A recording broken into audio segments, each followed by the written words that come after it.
Hello students, सभी का स्वागत है। सबसे पहले आपको दशहरा की बहुत बहुत शुभकामनाएं। आज जो हमारा वीडियो है वो छोटी क्लास से रिलेटेड है, कक्षा 9 या कक्षा 8 से। तो आज के इस वीडियो में हम बहुत ही बेसिक्स डिस्कस करेंगे जो विज्ञान से संबंधित हैं, आपके कक्षा 8 या कक्षा 9 के लिए इम्पॉर्टेंट हैं, इवन कक्षा 10 के लिए भी इम्पॉर्टेंट हैं। तो ये जो वीडियो है हमारा, ठीक है, बहुत ही बेसिक हम बिल्कुल स्टार्ट से स्टार्ट करने जा रहे हैं। और इस वीडियो में हम आपको अम्ल, क्षार और लवण के बारे में बताएंगे। उनके जो कुछ पॉइंट्स हैं जो याद रखने योग्य हैं आपके लिए, जो महत्वपूर्ण हैं परीक्षाओं के लिए, उनके बारे में चर्चा करेंगे। तो देखिए, 3 चीज़ें आपको इस वीडियो में हम कंफर्म क्लियर करेंगे। अम्ल, क्षार और लवण क्या होते हैं। देखिए, सबसे पहले अम्ल को हम डिस्कस करेंगे। तो देखिए, अम्ल बेसिकली जिन लोगों ने पहले ही पढ़ रखा होगा, अम्ल को हम इंग्लिश में एसिड भी बोलते हैं, ठीक है, एसिड। इसमें देखो, जो महत्वपूर्ण बिंदु आपको ध्यान रखने हैं वो क्या हैं। एक तो अम्ल का स्वाद कैसा होता है, ठीक है, और दूसरा ये बात है कि अम्ल को जब हम किसी जलीय विलयन में या फिर पानी में घोलते हैं किसी भी अम्ल को, तो वो क्या करते हैं, ठीक है, क्या सारे अम्ल एक जैसा ही व्यवहार करते हैं या नहीं करते हैं, ये सारी चीज़ें हम यहाँ जानेंगे। तो अम्ल का स्वाद, सबसे पहले तो इसमें स्वाद की ही बात करेंगे हम। इनका जो स्वाद है वो कैसा होता है, ठीक है। स्वाद में ये जितने भी अम्ल हैं आपके, सब खट्टे होते हैं, ठीक है। जितने भी अम्ल हैं सब आपके खट्टे होते हैं स्वाद में, ये चीज़ आपको ध्यान रखनी होती है। दूसरा पॉइंट ये है कि अगर इनको हम पानी में घोलें, ज़्यादातर जो आपके अम्ल हैं उनको अगर हम पानी में घोलते हैं तो वो क्या करते हैं, वो प्रोटॉन रिलीज़ करते हैं या प्रोटॉन छोड़ देते हैं, यानी H+ आयन का फॉर्मेशन करते हैं या बनाते हैं। तो यहाँ पर दूसरा जो पॉइंट आपको याद रखने योग्य है वो यही है कि अम्ल जो होते हैं जलीय विलयन में, जो आपका जलीय का मतलब यहाँ पर है मेरा पानी से, जब पानी में इनको घोलते हैं तो ये क्या करते हैं, H+ आयन देते हैं, ठीक है, H+ आयन देते हैं।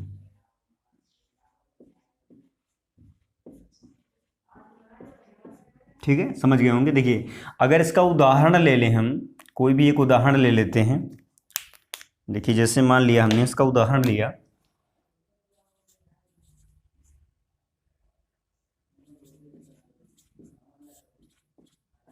जैसे HCl है, हाइड्रोक्लोरिक अम्ल, ठीक है। इसको अगर आप पानी में घोलते हैं तो ये क्या बनाता है।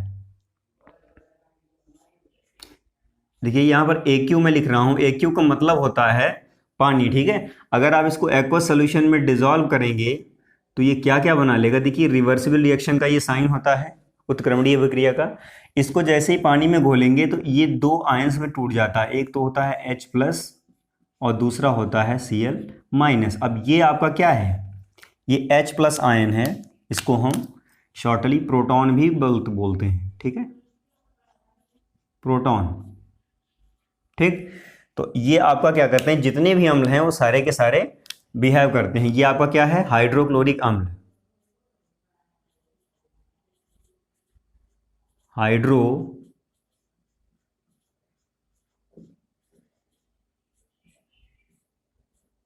क्लोरिक अम्ल। ये जो वीडियो है हमारा, ये कक्षा 9, कक्षा 10 और कक्षा 8 तीनों के लिए है, तो तीनों के छात्रों के लिए महत्वपूर्ण है, तो ये बहुत अच्छे से वॉच करिएगा। चलिए, 2 बातें आपने जान ली हैं, स्वाद में खट्टे, दूसरा जलीय विलयन में H+ आयन देते हैं। तीसरा, देखिए, कुछ आपके सूचक हैं जिनसे इनका बिहेव अलग होता है। तो यहाँ पर हम सूचकों की बात करेंगे। तो देखिए, कौन कौन से सूचक आपके हो सकते हैं। एक तो लिटमस पेपर की मैं बात कर लूँ, ठीक है।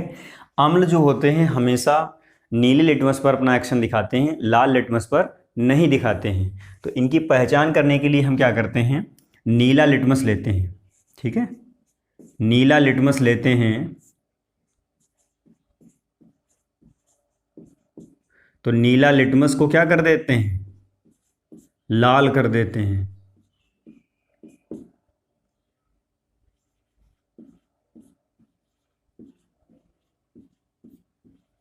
यानी कि नीला लिटमस पेपर जो होता है, बिल्कुल जैसे आप कॉपी पेपर जिस पे लिखते हैं कॉपी पे, वैसा ही पेपर होता है, बस वो नीले रंग का होता है। उसमें लिटमस सोल्यूशन से डुबो के उसको बनाया जाता है।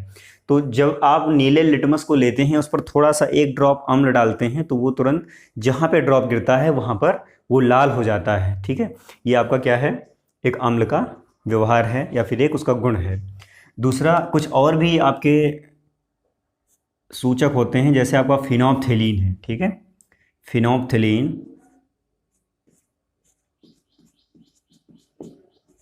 फिनोप्थेलीन के साथ अगर इसको हम देखें, फिनोप्थेलीन आपका एक सूचक है, जैसे लिटमस था। फिनोप्थेलीन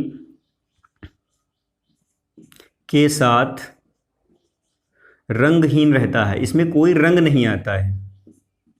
ठीक है, फिनोप्थेलीन के साथ रंगहीन रहता है, इसमें कोई कलर नहीं आता, अम्ल के साथ नहीं आता, क्षार के साथ आता है, वो भी हम आगे बताएंगे।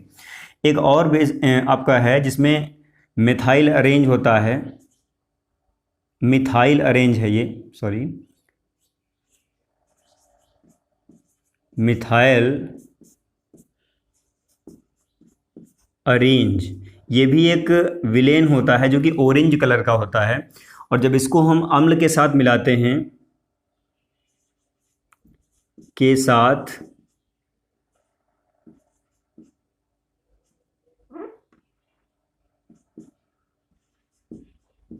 अम्ल लाल रंग देते हैं, इसको लाल कर देते हैं। ठीक है, अम्ल लाल रंग देते हैं। अभी इनको मैं शब्द समीकरण यानी कि वर्ड इक्वेशन से भी दिखाऊंगा। ठीक है, तो तीसरी चौथी बात आपकी, पांचवी बात ये हो गई। पहली बात हमने बताया स्वाद, खट्टा स्वाद। दूसरा, अम्ल में H+ आयन देंगे। तीसरा, आपका नीला लिटमस को लाल कर देता है। ठीक है, और चौथा है आपका फिनोप्थेलीन के साथ रंगहीन रहता है, उसमें कोई कलर नहीं आता, बिल्कुल पानी के रंग जैसा रहता है।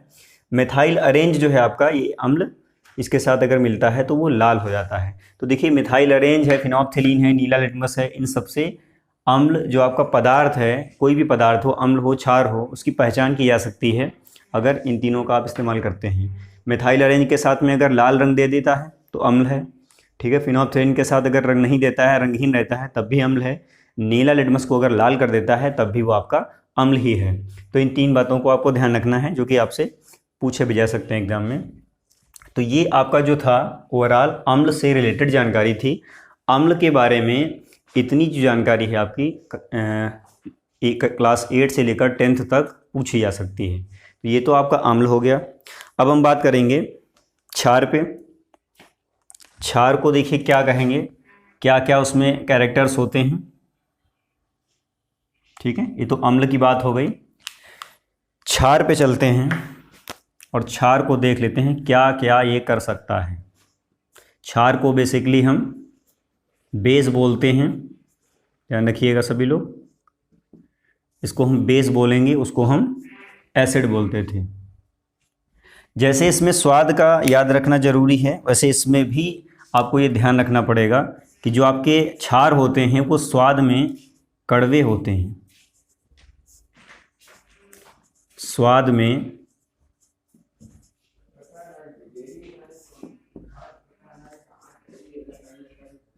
कड़वे होते हैं। ठीक है, जितने भी क्षार हैं सब कड़वे होते हैं। और एक चीज़ है, इनको हाथ पर मलने से साबुन जैसा इनमें कैरेक्टर होता है। ठीक है, तो ये झाग भी देते हैं, हाथ से मलने पर जितने भी होते हैं, ठीक है, साबुन जैसे नहीं, हाथ में लगा के मलते हैं, मलने पर झाग देते हैं, इसमें साबुन जैसे कैरेक्टर होते हैं। ये एक नया कैरेक्टर है, ध्यान रखिएगा। ठीक है, दूसरा आपका, जैसे इसमें जलीय विलयन की बात कर रहे थे हम, क्षार जो होते हैं जलीय विलयन में OH नेगेटिव यानी कि हाइड्रोक्सिल आयन देते हैं। जलीय विलयन जो है क्षार का, जलीय विलयन में क्या करते हैं, OH माइनस आयन देते हैं। ठीक है, OH माइनस आयन, इस आयन को हम क्या बोलते हैं, हाइड्रोक्सिल आयन, हाइड्रोक्सी आयन बोलते हैं। ये आयन जितने भी अम्ल हैं लगभग सारे के सारे जलीय विलयन में देते हैं। इसका उदाहरण एक देख लेते हैं। उदाहरण की अगर हम बात करें तो जैसे आपका NaOH, ध्यान दीजिएगा, सोडियम हाइड्रोक्साइड, ये आपका क्या है, एक क्षार है। इसको अगर आप एक्वस सॉल्यूशन यानी कि इसका मतलब जल को AQ से लिखा जा सकता है शॉर्टली, ध्यान रखिएगा, इसका मतलब यहाँ पर जल होता है। इसको अगर इसके साथ में ट्रीट करेंगे तो यहाँ बनाएगा NaAQ plus OH minus aqueous, ये चीज़ बनती है। यहाँ भी एक्वस बनेगा, इसको सही कर लेना, ये चीज़ भी आपकी एक्वस बनेगी। तो देखिए यहाँ पर इसने क्या किया है, ये जो आपका आयन है इसने दिया हुआ है, ये कौन सा आयन है, इसका नाम लिख देते हैं, इसको पढ़ते हैं हाइड्रोक्सी आयन।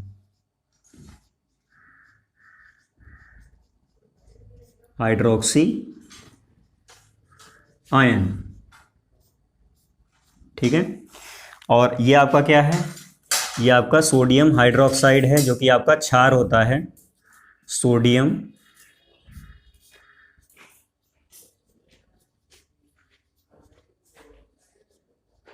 हाइड्रोक्साइड। ठीक है, ये क्या है, एक आपका एक किस्म का क्षार है।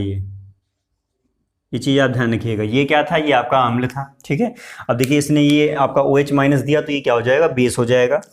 तीसरी बात हमें क्या याद रखनी है कि ये जो आपके क्षार होते हैं, जैसे ये नीले लिटमस को लाल कर देता था, वैसे ही यह लाल लिटमस को नीला कर देता है। लाल लिटमस को क्या कर देगा, नीला कर देगा, नीला कर देता है। कोई भी क्षार हो, अगर आप उसको नीले लिटमस पर डालेंगे तो कोई असर नहीं करेगा, लाल लिटमस पर डालेंगे तो वो नीला कर देगा उसे। उसके बाद में है फिनोप्थेलीन की, अगर हम बात करें तो इस पर भी अपना वो असर करेगा। फिनोप्थेलीन की अगर 1-2 बूंदें किसी भी क्षार में आप डाल दीजिए, फिनोप्थेलीन, ठीक है, इसमें अगर डालते हैं तो के साथ इसके साथ मिला दो तो फिनोप्थेलीन के साथ में क्या करता है, ये गुलाबी रंग देता है। गुलाबी रंग, ध्यान रखिएगा, गुलाबी रंग अगर आ गया तो समझ लेना वो आपका क्या है, ठीक है, देता है, समझ लेना वो आपका क्षार है। उसके बाद मिथाइल अरेंज की भी हम बात कर लेते हैं। देखिए मिथाइल अरेंज जो है, ऊपर जो यहाँ पर लिखा था हमने, अम्ल के साथ में क्या था, वो लाल रंग देता था। यहाँ पर ऐसा नहीं करता है। मिथाइल अरेंज के साथ अगर आपने किसी क्षार को मिला दिया है तो मिथाइल अरेंज के साथ क्षार जो है वो पीला रंग देता है। ठीक है, यानी कि क्षार पीला रंग दे देगा मिथाइल अरेंज के साथ और गुलाबी रंग देगा फिनोप्थेलीन के साथ में। ठीक है, ध्यान रखिएगा। अगर इतनी बातें आपको ध्यान है तो आई थिंक आपको सारी चीज़ें पता हैं। अब देखिए कुछ और भी उदाहरण हैं जो हम जान लेते हैं, इनको यहाँ पर मैं मेंशन कर दूंगा नहीं। देखिए अम्ल में और कौन कौन सी चीज़ें आती हैं, जैसे एक तो यहाँ पर हमने लिख ही दिया है, ठीक है, HCl है आपका, मैं यहाँ पे लिखे दे रहा हूँ तो इधर जगह कम है। एक तो HCl हो गया, ठीक है। एक आपका होता है H2SO4, ये भी अम्ल है। H3PO4 है, ये भी अम्ल है। HNO3 है, ये भी अम्ल है। तो ये अम्ल ही हैं, सारे उदाहरण हैं यहाँ पे। इसको बोलते हैं हाइड्रोक्लोरिक अम्ल, इसको बोलते हैं सल्फ्यूरिक अम्ल, इसको बोलते हैं ऑर्थोफॉस्फोरिक अम्ल और इसको बोलते हैं नाइट्रिक अम्ल। ये बहुत सारे ऐसे एसिड्स हैं जो आपके ज़्यादातर यूज में आने वाले हैं। इसकी बात कर लेते हैं, इसमें देख लेते हैं, जैसे आपका क्षार है, एक तो आपका NaOH हो गया, ठीक है, सोडियम हाइड्रोक्साइड, एक आपका होता है पोटेशियम हाइड्रोक्साइड, एक आपका होता है मैग्नीशियम हाइड्रोक्साइड, ठीक है, अमोनियम हाइड्रोक्साइड NH4OH। ये कुछ आपके बेस के उदाहरण हैं जिनको आपको ध्यान रखना है। और इनमें देखिए सभी में OH लगा हुआ है, तो ये जो आपका दूसरा नेचर है वो ये सारे जितने भी क्षार हैं जलीय विलयन में प्रदर्शित करेंगे। तो ये थी आपकी अम्ल और क्षार से संबंधित जानकारियाँ जिनको आपको ध्यान रखना होता है, और ये आपको कक्षा 10 तक काम आने वाली हैं। तो इनको लिख लीजिए, अगर इनको नोट करना है तो इनका स्क्रीनशॉट ले लो, वीडियो चलाते समय स्क्रीनशॉट ले सकते हैं। इसके बाद में एक चीज़ और भी आपको बतानी है कि अगर अम्ल और क्षार आपस में मिल जाते हैं तो क्या बनता है, ठीक है। तीसरी चीज़ आपकी बनती है, इसको हम बोलते हैं लवण। ध्यान दीजिएगा, यहाँ पर एक आपका होता है लवण, लवण को हम साल्ट बोलते हैं, ठीक है, लवण को साल्ट बोलते हैं। तो साल्ट बोलते हैं, तो यहाँ पर ये आप जान चुके हैं कि अम्ल क्या है, क्षार क्या है, इन सारी चीज़ों को आपको पता है क्या है। अब आपको क्या करना है, सीधे अम्ल और लवण को जानना है। तो लवण के लिए क्या है, अम्ल और क्षार अगर मिल जाता है, ध्यान दीजिएगा, यहाँ पर मैं यहाँ पर लिख रहा हूँ, एक वर्ड इक्वेशन लिख रहा हूँ। अगर यहाँ कोई अम्ल और क्षार मिल जाता है, ठीक है, तो क्या बनाता है, एक तो वो लवण बनाएगा, दूसरा आपका जल बनाएगा, और प्लस थोड़ी सी ऊष्मा भी बाहर जाती है, ठीक है। हमेशा ध्यान रखिएगा, कोई भी आपका अगर लवण बन रहा है तो उसमें ऊष्मा जरूर निकलती है, तो ये चीज़ आपको ध्यान रखनी। यहाँ पर जो लवण है इसका एक उदाहरण मैं ले लेता हूँ, जैसे मान लेते हैं, और अगर लवण की परिभाषा किसी को लिखनी है तो वो लिख सकता है, अम्ल और क्षार आपस में क्रिया करके क्या करते हैं, लवण बनाते हैं। जैसे आपका NaOH है, ध्यान दीजिएगा, प्लस HCl है, यहाँ पर क्या बनाएगा, NaCl बनेगा, जल बनेगा, प्लस ऊष्मा बनेगी, जितनी भी बने बट बनेगी जरूर, ठीक है। तो ये क्या है, यहाँ पर ये आपका एक समीकरण है या एक रासायनिक समीकरण है जिसमें ये आपका क्या है, NaOH एक क्षार है। सभी लोग देख लो, यहाँ पर हमने क्षार वाले में उदाहरण में लिखे हुए हैं, ये सब बंद हुए जो, और ये क्या है, ये आपका एक अम्ल है। इन दोनों ने आपस में क्रिया किया तो ये क्या बनाया, इन्होंने लवण बनाया, ठीक है। लवण भी आपके कई प्रकार के होते हैं, वो हम अलग से बताएंगे अगले वीडियो में। तो अभी केवल अम्ल और क्षार की हम चर्चा कर लेते हैं। यहाँ पर लवण जो है आपका क्या है, ये NaCl है, और ये क्या है, ये जल है, और ये तो हमने लिख ही दिया है कि ऊष्मा है, ठीक है। तो लवण के उदाहरणों की अगर बात करें तो लवण की परिभाषा पहले समझ लो, अम्ल और क्षार आपस में क्रिया करके लवण बनाते हैं, ठीक है। यहाँ पर एक उदाहरण में लिख दिया है। इस अभिक्रिया को हम उदासीनीकरण भी कहते हैं। यहाँ पर ध्यान रखिएगा, ये जो आपका है, ये जो अभिक्रिया यहाँ पर लिखी है हमने, रासायनिक अभिक्रिया NaOH plus HCl gives NaCl plus H2O plus ऊष्मा, ये आपकी उदासीनीकरण ऊष्मा भी उदासीनीकरण अभिक्रिया भी होती है। इसके और उदाहरण अगर हम बात करें तो देखो कौन कौन से हैं। एक तो आपका NaCl है उदाहरण, ठीक है, पोटेशियम क्लोराइड होता है, अमोनियम क्लोराइड भी होता है जिसे हम नौसादर कहते हैं, ठीक है, ऊर्ध्वपातज पदार्थ है, यानी कि सीधे गर्म करने पर ये क्या होता है, ठोस से सीधे गैस में बदल जाता है। तो ये तीन जानकारियाँ आपके लिए बहुत महत्वपूर्ण हैं, अम्ल, क्षार और लवण। अब उधर मैं कुछ ऐसी शॉर्ट ट्रिक लिखने जा रहा हूँ जिन्हें आप आसानी से आसानी से आप इनको याद कर सकते हैं। देखिए यहाँ पर क्या है, अम्ल की अगर हम बात करें तो लिटमस वाली हम जो बात कर रहे थे, ध्यान दीजिएगा सभी लोग, अगर लाल लिटमस है, लाल लिटमस है, इस पर अगर आप कुछ लेते हैं तो ये अगर लाल ही रहता है, लाल लिटमस लाल रहेगा, ठीक है। नीला लिटमस, अभी मैं सारी चीज़ें क्लियर कर दूंगा, नीला लिटमस,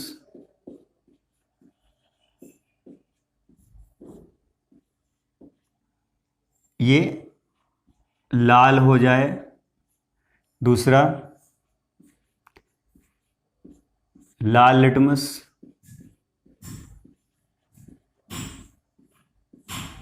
नीला लिटमस। अभी सारी चीज़ें समझ में आ जाएंगी, बस बने रहिए हमारे साथ, देखते रहिए। अभी ऐसी समीकरण में लिखूंगा जिससे आपको बहुत आराम हो जाएगी। देखिए लाल को अगर नीला कर दे, लाल आपका नीला हो सकता है या फिर नीला जो है वो नीला ही रहेगा, दो बातें हो सकती हैं, ठीक है। और एक आपका था फिनोप्थिलीन,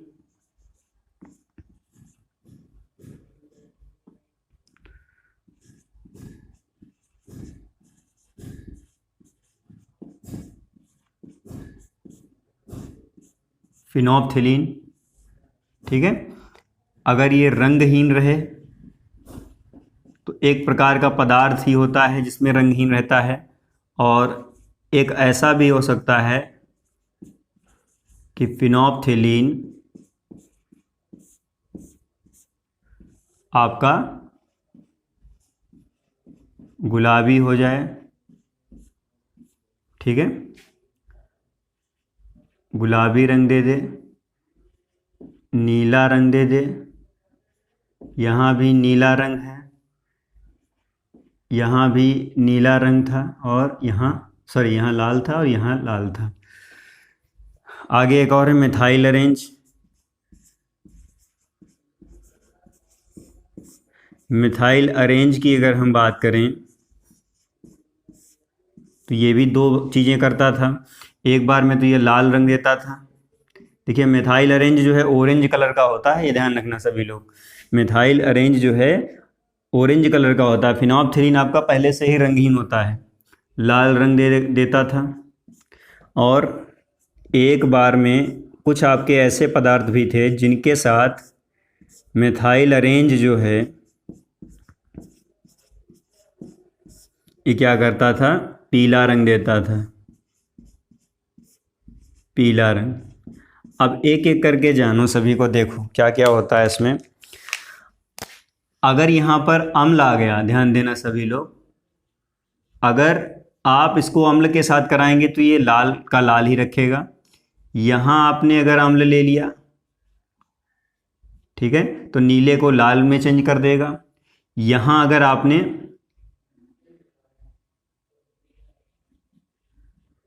क्षार लिया तो लाल लिटमस को नीला कर देता है। और अगर आपने नीले लिटमस पे क्षार का प्रयोग किया, देखिए यहाँ क्षार लिखा है, नीला लिटमस लिया और क्षार डाल दिया उस पर, तो वो नीला ही रहेगा, वो नहीं बदलता है। अम्ल ले लिया तो बदल जाता है, ठीक है। ऐसे ही फिनोप्थिलीन है, अगर फिनोप्थिलीन में अम्ल की कुछ बूंदें मिलाओगे तो वो रंगहीन रहेगा, जैसा वो पानी जैसा होता है वैसे ही रहेगा।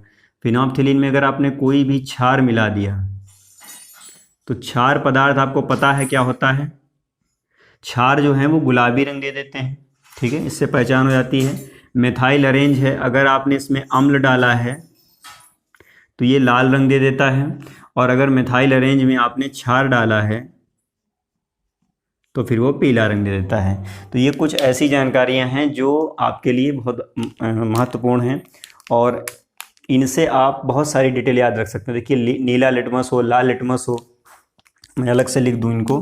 देखिए लिटमस, चाहे आपका नीला लिटमस हो, नीला लिटमस,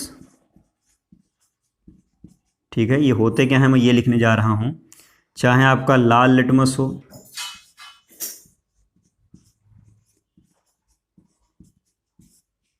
ठीक है, या फिर फिनोप्थिलीन हो,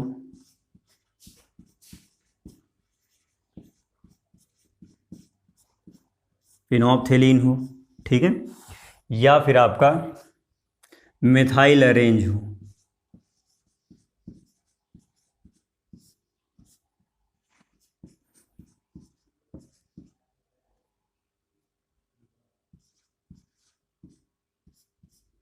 मिथाइल अरेंज, ठीक है। ये चारों के चारों आपके क्या होते हैं, एक ही प्रकार के पदार्थ हैं, सभी के सभी आपके क्या होते हैं, सूचक कहलाते हैं, ठीक है। ये जितने भी हैं सूचक हैं। सूचक का मतलब है ये सूचना देते हैं कि कोई भी पदार्थ आपका अम्ल है या फिर क्षार है। तो आज का वीडियो इतना ही। इसमें इतनी जानकारी हम देंगे। अगले वीडियो में आपको हम लवण के जो प्रकार हैं उनके बारे में बताएंगे। तो ये जो वीडियो है कक्षा 8, कक्षा 9, कक्षा 10 तीनों के लिए इम्पॉर्टेंट हैं, तो बहुत अच्छे से इसको याद रखिएगा, नोट कर लीजिए। इससे आपको बहुत सारी जानकारियाँ बोर्ड एग्ज़ाम के पेपर में, फिर होम एग्ज़ाम के पेपर्स में मिल सकती हैं। मिलते हैं अगले वीडियो में, तब तक के लिए धन्यवाद। जो लोग नए लोग हैं जिन्होंने अभी तक चैनल को सब्सक्राइब नहीं किया है, प्लीज़ चैनल को सब्सक्राइब करें, वीडियो को लाइक एंड शेयर करें, ताकि हमारा जो नया अपडेट है वीडियो का वो आपको तुरंत मिले।